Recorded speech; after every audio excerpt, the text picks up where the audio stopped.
자, 오늘은 롯의 아내입니다.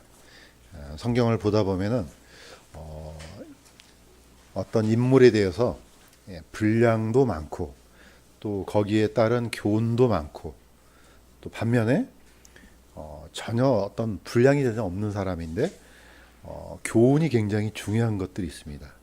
아마 이 롯의 아내는 그 후자이지 않나 생각이 듭니다. 한번 이분에 대해서 이 여인에 대해서 신약 성경을 한번 보겠습니다. 제가 읽겠습니다. 누가복음 17장 26절에서 32절까지 노아의 날들에 이루어진 것 같이 사람의 아들의 날들에도 그러하리라. 노아가 방주로 들어간 날까지 그들이 먹고 마시고 장가가고 시집가더니 홍수가 나서 그들을 다 멸하였느니라. 마찬가지로 롯의 날들에도 그와 같았으니 그들이 먹고 마시고 사고 팔고 신고 건축하였을 때 롯이 소돔에서 나간 바로 그날에 하늘로부터 불과 여왕이 비오듯 내려 그들을 다 멸하였느니라. 사람의 아들이 나타나는 날에도 그와 같으리라. 그날에 지붕 위에 있는 자는 자기 물건이 집에 있어도 그것을 가지러 내려가지 말 것이요 들에 있는 자도 그와 같이 되돌아가지 말 것이니라. 롯의 아내를 기억하라. 여기까지가 예수님께서 직접 하신 말씀인데 마지막 오늘 인물 롯의 아내 딱 한 부분이 나옵니다. 자, 이 롯의 아내를 기억하면서 다른 성경에서는 이 구절이 어떻게 되었는지 한번 보도록 하겠습니다. 사실 이게 왜 독특하냐면은 이게 세 종류의 어떻게 보면 이제 심판이 나오거든요. 노아의 홍수 심판, 소돔과 고모라의 심판, 그 다음에 이제 마지막이 예루살렘 멸망 심판인데 이 말씀을 하시면서 이 부분을 얘기를 하십니다. 자, 이 부분은 사실 예수님께서 하신 말씀인데 이미 공관복음에도 같이 계속해서 반복이 됩니다. 다른 성경도 한번 보겠습니다. 마태복음 24장 15절에서 18절하고 누가복음 21장 20절에서 21절도 동일하게 나옵니다. 이것도 제가 읽겠습니다. 대언자 다니엘을 통해 말씀하신 바 황폐하게 한 가증한 것이 거룩한 곳에 선 것을 너희가 보거든 그때 유대에 있는 자들은 산으로 도망할지어다. 지붕에 있는 자는 자기 집에서 무엇을 취하려고 내려가지 말며 들에 있는 자는 옷을 가지러 되돌아가지 말지어다. 여기서는 이제 다니엘이 말한 바 황폐하게 한 가증한 것이 거룩한 곳에 선 것을 보거든 이렇게 나옵니다. 그러니까 이거는 이제 예루살렘 성전 안에 어떤 뭔가 있어서는 안 될 것들이 이제 들어온다는 거죠. 이때는 어떻게 한다? 그걸 볼 때는 도망하라 이렇게 되어 있습니다. 자, 누가복음에도 비슷하게 나와 있습니다. 이것도 제가 읽겠습니다. 너희가 예루살렘이 군대들에게 에워싸이는 것을 보거든 그것의 황폐함이 가까이 이른 줄 알라. 그때 유대에 있는 자들은 산으로 도망하고 그것의 한가운데 있는 자들은 밖으로 떠나가며 시골에 있는 자들은 그리로 들어가지 말지어다. 이미 읽었던 말씀처럼 누가복음, 마가복음 또 누가복음하고 이제 다른 장에서 집중적으로 얘기하는 얘기가 이겁니다. 자, 우리가 이제 이걸 좀 묵상을 해야 될 이유가 뭐냐면은 이게 포커스가 전부 다 예루살렘 멸망한테 포커스를 맞추고 있어요. 그때 절대로 이 안에 있는 자는 빨리 도망치고 밖에 있는 자는 절대로 그 안에 들어가지 말라는 이 말씀이 있습니다. 그런데 때로는 우리가 이제 성경을 보다 보면은 이거 어디서 많이 본 듯한데 그러면서 반복되는 것들이 되게 많습니다. 물론 이 말씀이 과거에 AD 70년에 일어난 사건인도 되지만은 또 어쩌면은 앞으로 이런 일이 반복될지도 모르겠다는 생각도 들어요. 저는 개인적으로는 이건 과거의 일인데 또 보면은 스가랴에 보면은요 예수님께서 오셨을 때 이 올리브산이 남과 북으로 쪼개지잖아요. 쪼개질 때 거기 안에 큰 골짜기가 생겨요. 그때 이 예루살렘에 있는 사람들이 그리로 다 도망가는 게 나와요. 그래서 어쩌면 또 앞으로 이런 일이 일어날까 그런 생각이 듭니다. 자, 이제 이 사진 한 장 보면은 좀 더 리얼하게 보일 겁니다. 보시는 것처럼 예수님께서 이제 돌아가시기 전이었기 때문에 약 40년 후에 일어날 일이긴 해요. 그러면서 그런 것을 볼 때에는 빨리 피하라고 합니다. 그런데 그때 예루살렘에 살고 있었던 사람들은 물론 들었겠죠.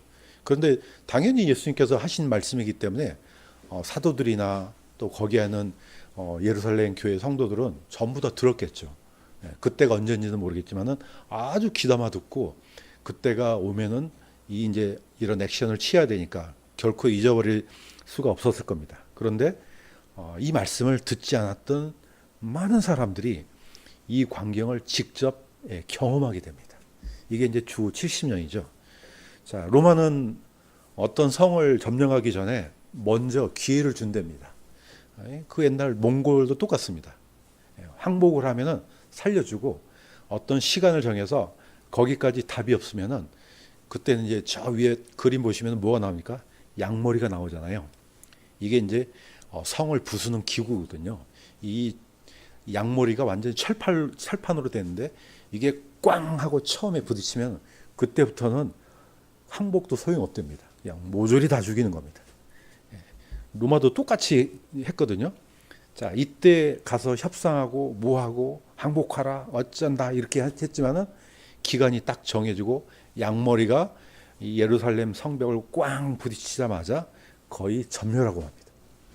우리가 이제 이 역사적인 기록들은 요즘에는 뭐 유튜브를 통해서 또는 EBS 뭐 역사 채널을 통해서 많이 증명되고 있습니다. 이때 당시 때 예루살렘 성 안에 갇혀 있던 수많은 사람들이 거의 다 죽고 약 100만 명 가까이 죽고 약 10만 명 정도가 포로가 돼서 로마로 끌려가죠. 이 당시 이 배경을 설명할 때 어디하고 연결짓습니까? 로마하고 연결짓습니다. 자, 이 로마는 철저하게 하나님의 성전을 초토화시켜버리고 거기에 있는 수많은 금을 뺏어서 로마로 갑니다. 당시에 로마가 그렇게 싹 재정이 좋지가 않았다 그래요. 왜냐하면 이제 막 네로가 죽고 이제 베스파시아누스가 이제 황제가 되어서 이제 다스리는데 그때 뭘 벌렸느냐 로마가 바로 콜로세움을 짓습니다. 그럼 이 돈이 다 어디서 왔겠습니까? 다 여기서 왔다는 겁니다. 어마어마한 금을 채취해 가지고 대공사를 이 로마에서 이제 펼치죠. 그때 인원된 사람들이 다 누구겠습니까? 거의 다 유대인들이죠. 물론 이제 돈을 받고 일하는 사람도 있었겠지만 거의 노예들이니까 거의 일을 하지 않으면 안 될 정도로 이렇게 해서 만들어진 이 콜로세움이 지금까지도 이제 역사로 이제 지금도 이제 보이고 있습니다. 그러니까 이때 사건은 엄청나게 중요한 사건이고 또 여기 있는 예루살렘 자체가 다 부서졌지만은 서쪽에 있는 통곡의 벽만 남아서 이때 역사가 사실임을 지금까지도 증명하고 있고 또 그것 자체가 모든 세상 사람들한테 보여주는 일종의 경고기도 합니다. 이거는 사람들이 그냥 무슨 문화유산쯤으로 생각하는데 이것은 성경에서 증명하고 있는 하나님의 경고이기도 합니다. 자, 이 배경을 좀 가지고 어디로 올라가느냐? 그 옛날 드디어 이제 롯의 아내와 롯의 사건으로 이제 거슬러 올라가겠습니다. 자, 이 한 번 했습니다. 롯 인물론에서 했는데 롯의 아내이기 때문에 롯하고 당연히 이렇게 겹칠 수밖에 없습니다. 언제 결혼을 했는지는 안 나와요 성경에. 그렇지만은 분명히 롯이 그 전에 아마 결혼해서 혼인해서 이런 어떤 삶의 이 뭐 행로를 같이 하지 않았나 생각이 듭니다. 자, 이 롯은 누굽니까? 아브라함의 조카입니다. 롯의 아버지는 하란입니다. 그러니까 바로 이제 아브라함의 이제 형제죠. 자, 분명히 하나님께서는 친척 아비집을 다 버리고 이제 아브라함만 이렇게 오라 그랬는데 아마 그러기가 힘들었던 것 같아요. 그래서 대가족이 갈대아 우르에서 빠져나옵니다. 그런데 나중에 이 사람 임명하고 지명이 똑같죠. 하란이란 도시에서 이제 데라가 죽죠. 아브라함의 아버지가 죽고 이때 이제 드디어 아브라함이 오는데 롯이 이제 아마 같이 왔던 것 같아요. 그래서 롯이 이제 아브라함과 같이 이제 약속의 땅으로 이제 들어갑니다. 자, 이제 들어왔는데 문제는 뭐냐면은 아브라함이 이제 거기서 이제 하나님께서 복을 주셔서 점점점 많은 그런 가축이 늘어나니까 이제 땅이 비좁잖아요. 땅이 비좁으니까 드디어 아브라함의 종들하고 롯의 종들하고 싸움이 이제 일어났습니다. 어떻게 보면은 이게 일어나서는 안 될 일인데 일어납니다. 그러니까 아브라함이 먼저 제안을 하죠. 이제 넓은 땅이 있으니까 이제 너는 나랑 분리해서 네가 좋은 땅으로 찾아서 떠나라. 그런 얘기가 지금 바로 이겁니다. 자, 제가 읽겠습니다. 네 앞에 온 땅이 있지 않느냐. 네가 왼쪽을 취하면 나는 오른쪽으로 가고 네가 오른쪽으로 떠나면 나는 왼쪽으로 가리라. 자, 선택권을 누구한테 줍니까? 아브라함이 롯한테 먼저 줍니다.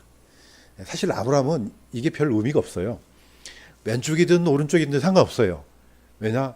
아브라함은 하나님의 약속을 믿었기 때문에 어디를 선택해도 하나님이 함께 한다는 것을 믿었기 때문에 선택권을 먼저 주죠.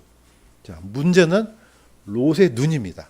자, 롯이 눈을 들어 요르단 온 평야를 바라보니 네가 소알에 이를 때 보듯이 그것이 모든 곳에 물이 잘 공급되었으며 주께서 소돔과 고모라를 멸하기 전이었으므로 주의 동상 같고 이집트 땅 같았더라. 그러니까 롯이 딱 내가 여기서 이제 얻은 양들과 또 많은 종들이 있을 거 아닙니까?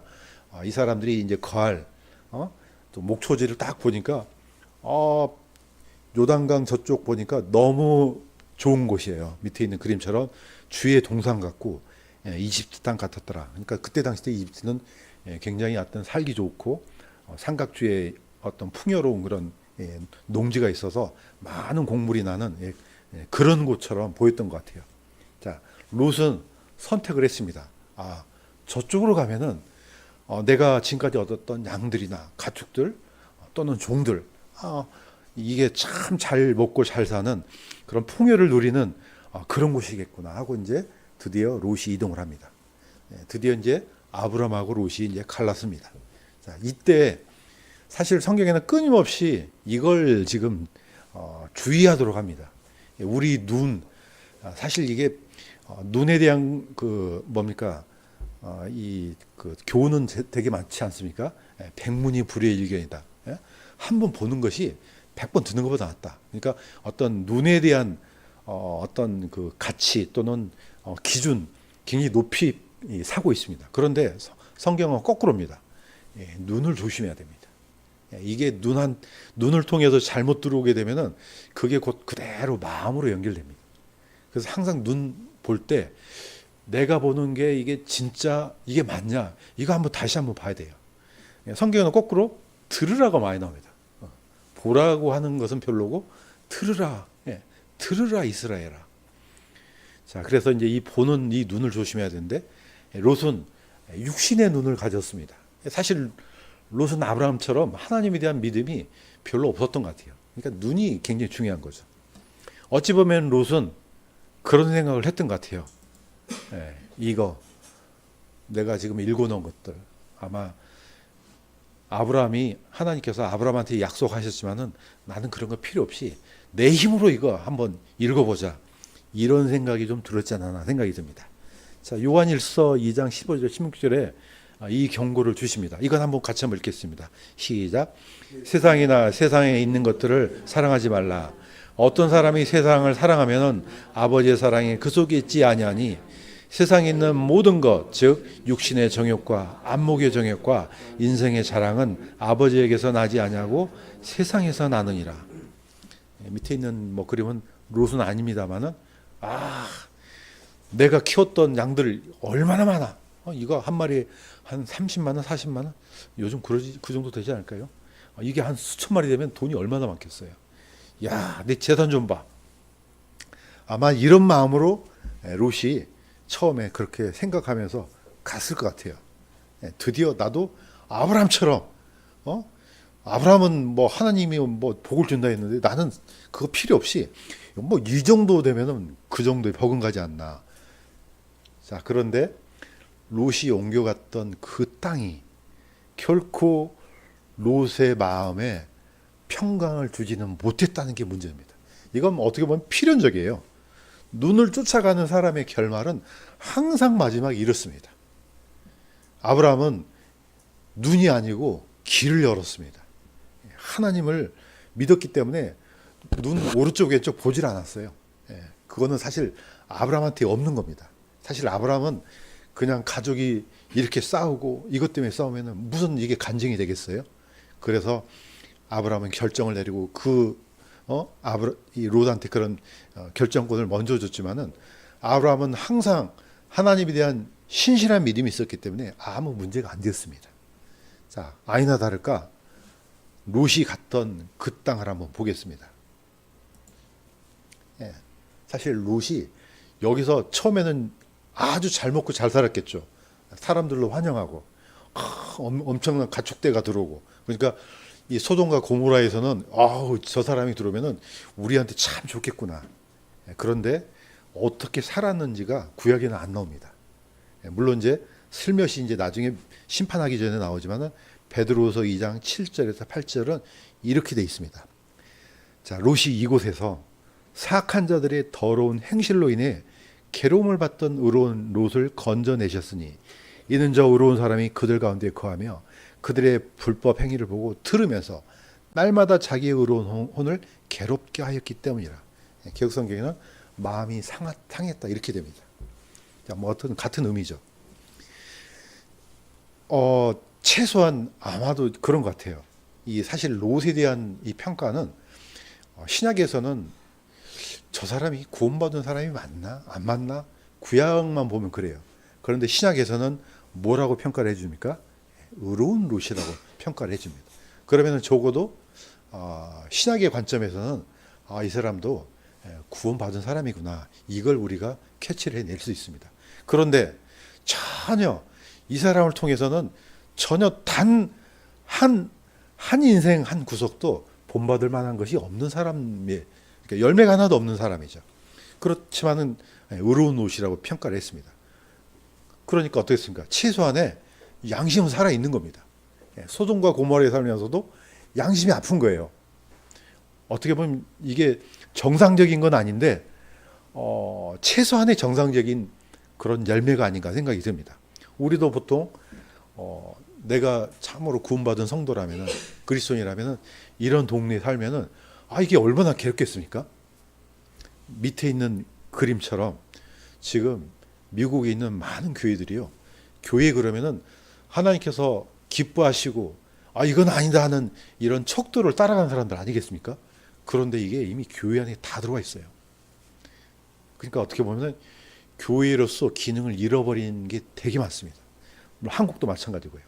사실 이 어떻게 보면 이게 지금 현재 소돔과 고모라가 이스라엘 땅 안에 있잖아요.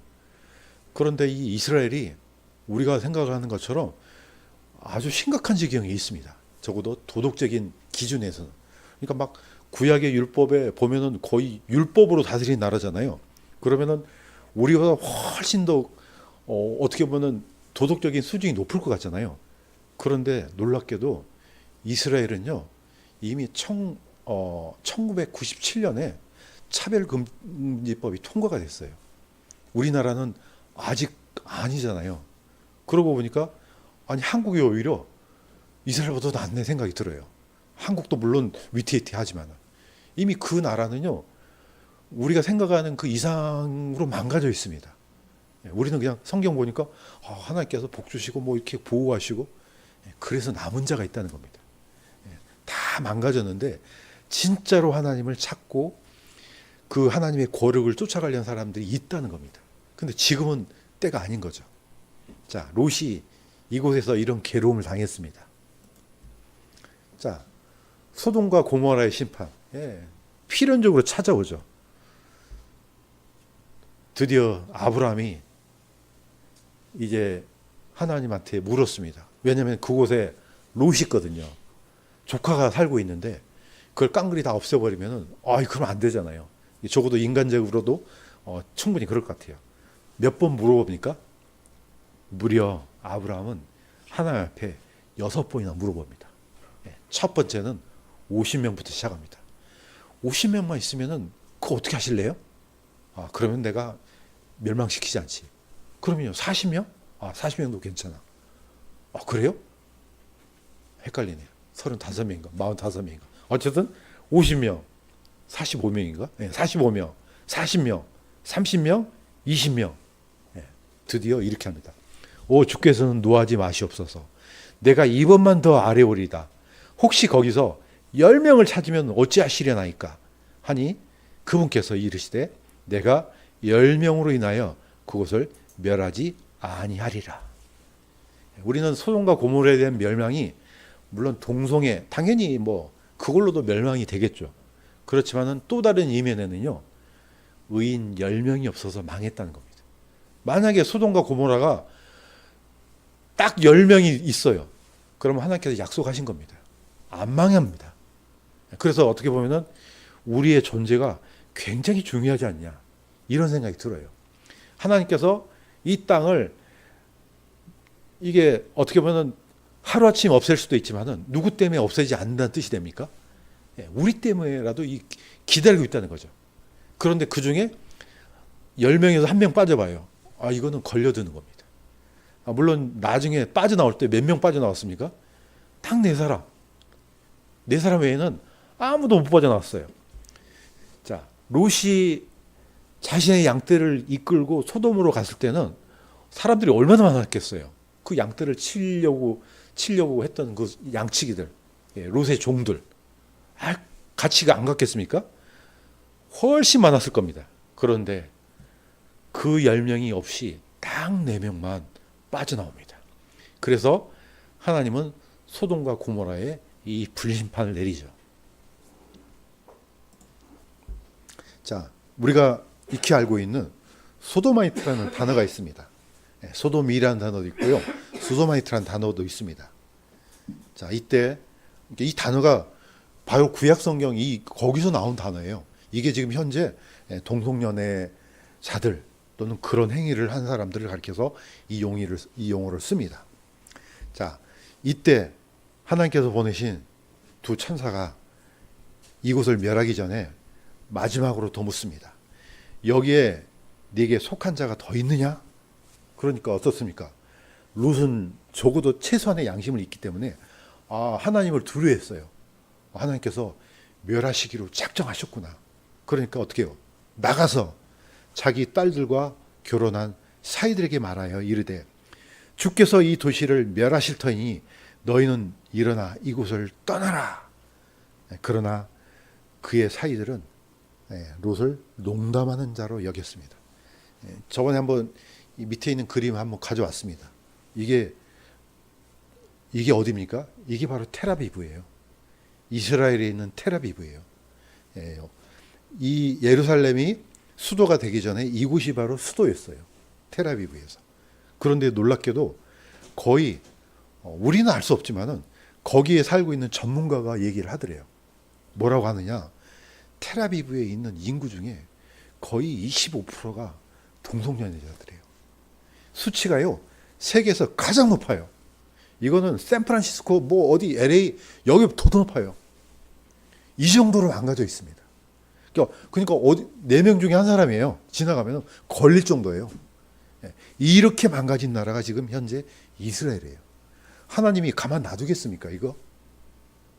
그 옛날 소돔과 고모라도 유황불로 쓸어버렸는데 그렇지만 하나님께서 이렇게 참고 있는 것은 이 안에 누군가가 하나님을 찾고자 하는 그런 의로운 양심들이 있지 않나 생각이 듭니다. 분명히 언제든지 가능하지만은 이게 지금까지 멈춰 있는 것은 뭔가 있다고 저는 생각이 듭니다. 자, 그런데 잘 살펴보시는 것처럼 이 소돔과 고모라가 하늘에서 불과 유황이 타는 불이 떨어졌을 때 이 현상을 이렇게 기록했습니다. 이거는 같이 한번 읽어보겠습니다. 시작. 롯이 소알에 들어갈 때 해가 땅에 솟았더라. 그때 주께서 하늘에서 주로부터 유황과 불을 비같이 소돔과 고모라에 내리사 그 도시들과 온 평야와 그 도시들의 모든 거주민과 땅에 자라난 것을 엎어 멸하셨더라. 그러나 롯의 아내는 그의 뒤에서 뒤를 돌아와 봤으므로 소돔 기둥이 되었더라.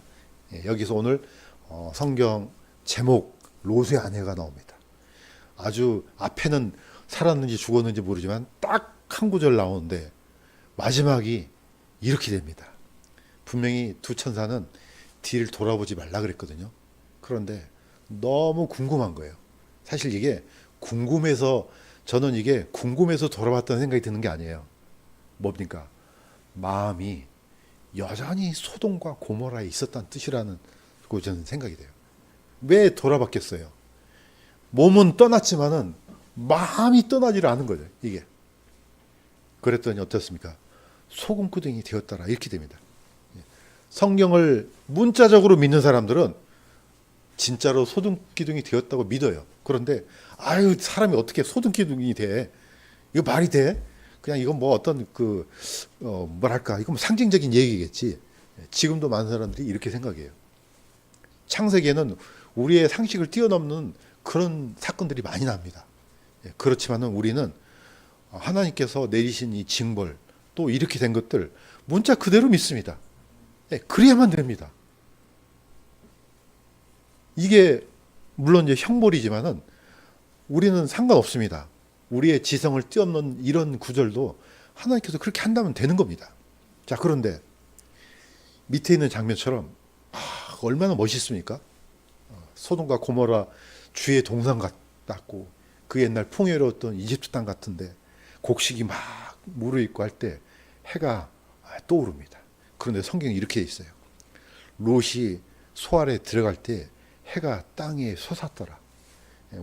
우리가 이제 보통 뭐죠? 연말 12월 마지막 때 1월 1일 하면 다 어디 갑니까? 저 강릉 가잖아요. 정동진 가서 뭐 보려고요? 해 떠오르는 거 보려고.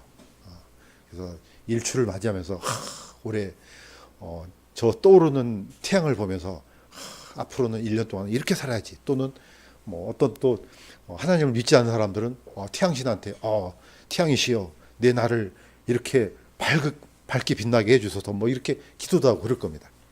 그러니까 다 태에 대한 것은 뭡니까? 소망과 기대에 가득 찹니다.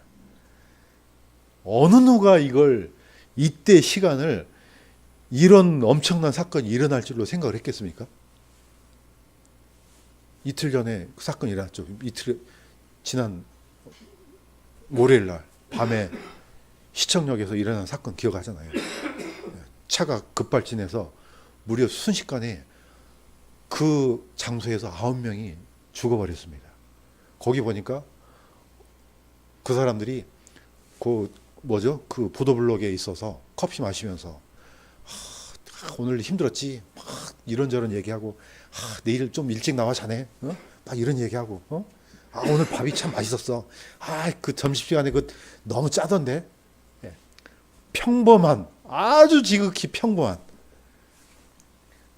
1시간 아니 눈 깜짝할 그 이후의 시간을 어떻게 알겠습니까? 전혀 예측하지 못했을 겁니다. 물론 그분들의 그 생명은 너무나 소중하지만은 성경에 있는 얘기예요. 한 치 앞을 내다볼 수 없는 게 우리 인생입니다. 제가 한번 저번에 얘기했잖아요. 이 교회 문을 나선 순간 어떤 일이 날지 어떻게 합니까? 모르거든요. 그런데 안타깝게도 그 9명은 그 자리에서 그냥 이 세상을 달리했습니다. 이 소돔과 고모라 사람들 똑같았습니다. 심지어 롯이 가서 자기 사이들한테 얘기했는데 사이들이 그게 믿겠습니까? 아마 똑같을 겁니다. 지금 이 세상이 곧 있으면은 하나님의 심판이 내린다 그러면 누가 믿겠습니까? 이걸 진실로 믿는 사람들은요. 성경을 문자 그대로 믿는 크리스천밖에 없다고 저는 믿습니다. 그 사람들만 이 성경이 진짜다. 그러니까 당연히 구원받죠. 왜? 준비해야 되니까 마음에서. 그러나 이 성경을 믿지 않는 사람들은 뭐 사람들이 자기 마음이 약하니까 종교를 만드는 거지. 뭐 있지도 않는 소리를 그냥 해가지고 사람들한테 사기치고 말이야. 다들 이렇게 생각해요. 나중에 이걸 자기 눈으로 보게 됐을 때는 그런 얘기를 할 수 없을 것입니다. 성경에는 분명히 그 경고를 이렇게 기록했습니다. 이건 제가 읽겠습니다. 지금 있는 하늘들과 땅은 주께서 멸망의 날에 불사르기에 예비해 두셨느니라. 그러나 주의 날이 밤에 도둑같이 오리니 그날에는 하늘들이 큰 소리 함께 사라지고 원소들이 뜨거운 열에 녹으며 땅과 그 안에 있는 일도 불태워지리라. 기록된 성경은 사람이 바꿀 수가 없습니다. 심지어 예수님도 내가 당장 하나님 하늘에 있는 12군단 천사 불러서 이거 당장 없애버릴 수 있다. 그러나 그렇게 하면은 이렇게 이렇게 되리라는 성경이 어떻게 성취가 되겠느냐. 예수님도 못하셨어요. 한번 기록된 것은 바꿀 수가 없다는 겁니다. 우리가 우리가 믿고 있는 성경은 한치 오차도 없이 그대로 성취됩니다. 바꿀 수가 없습니다. 그렇게 한다 그러면 되는 겁니다. 옛날 소돔과 고모라.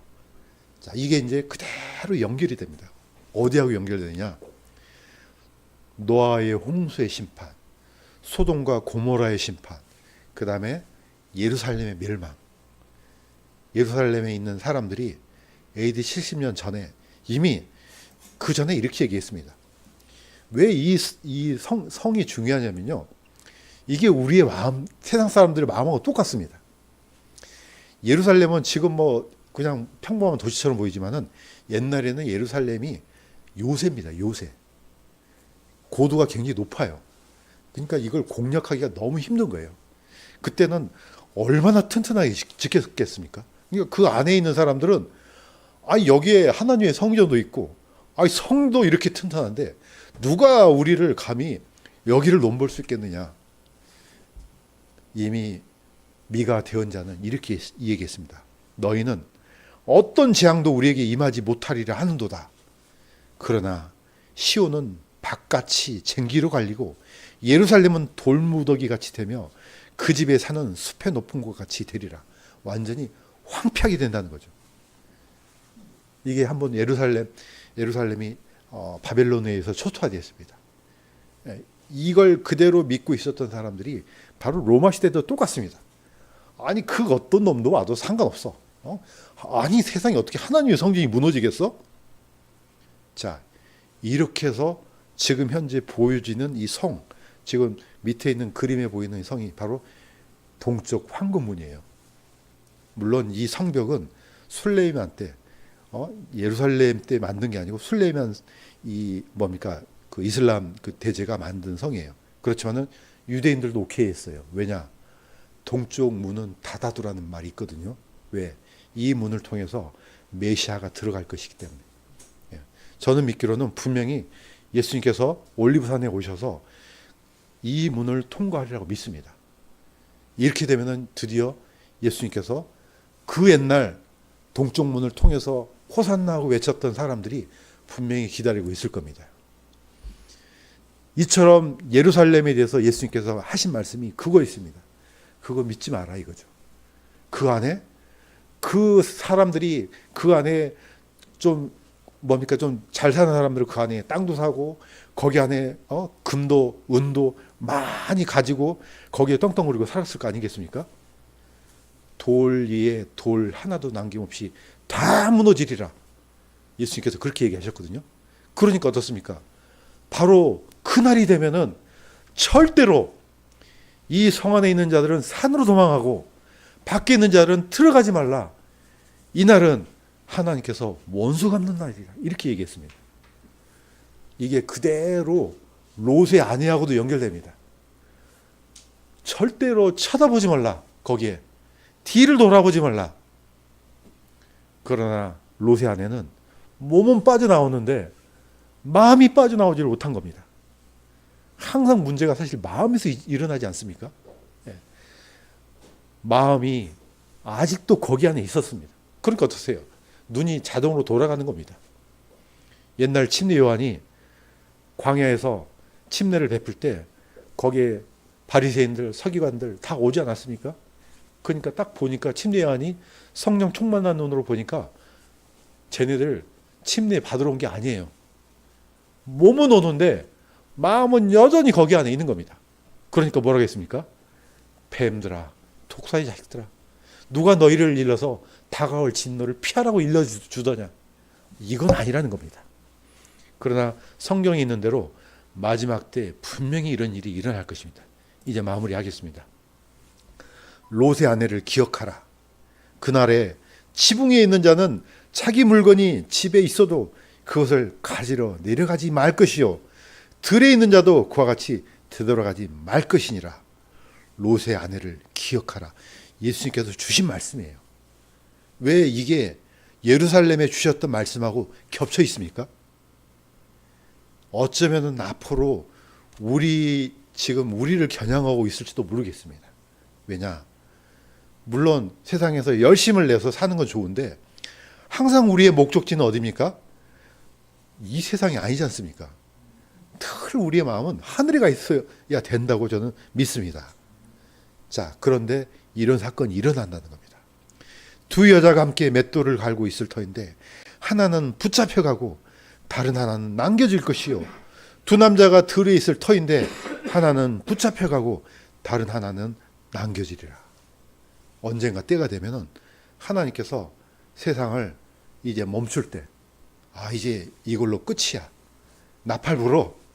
이때 한 사람은 남겨지고 한 사람은 가고, 이렇게 완전히 갈린다는 겁니다. 그러니까 이 말씀을 진실로 믿는다면 우리는 롯의 아내를 기억하면서 우리의 마음이 이 세상이 아니고 하나님께서 주시고자 하는 그 영원한 그 나라에 늘 마음이 가 있기를 주님